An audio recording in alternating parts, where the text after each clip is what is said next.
Hello, everyone. The lesson that I'm going to be talking to you about today is design dilemmas, and it's a lesson about problem solving. The activities that are going to be discussed in this lesson are going to support the development of these practices and assist students in acquiring and applying scientific knowledge.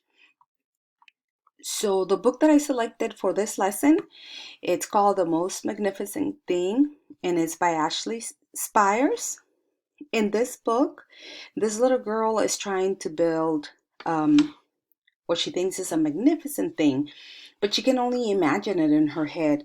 So she keeps trying to build it, and she keeps thinking that it's wrong. So she keeps trying and trying until finally, by getting all the different tries that she thought were wrong, and getting a little bit of each one of them, she builds the most magnificent thing. So it's the problem solving process, how she had to keep trying until she finally built what she wanted to build. This lesson is going to be for students in the grades kinder through second. And during the engage portion of this lesson, the students are going to brainstorm ideas with information that we give them. And for the explore section of it, that's where they're going to identify the problem that they're going to solve.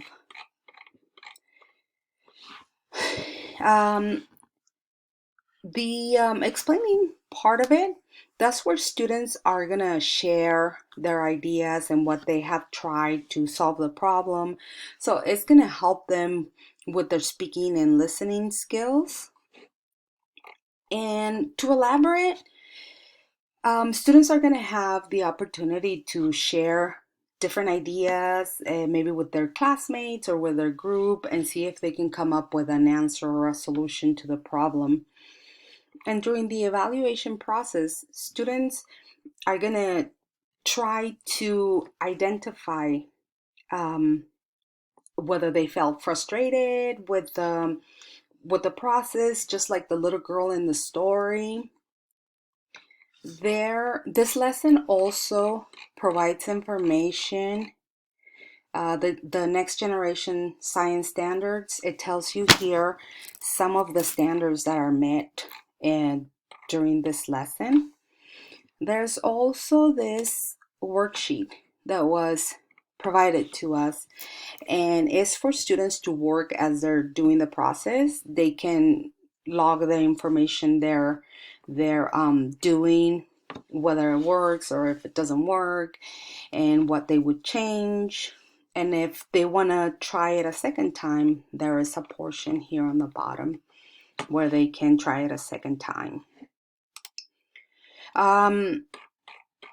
For this lesson, I would definitely try it in my classroom.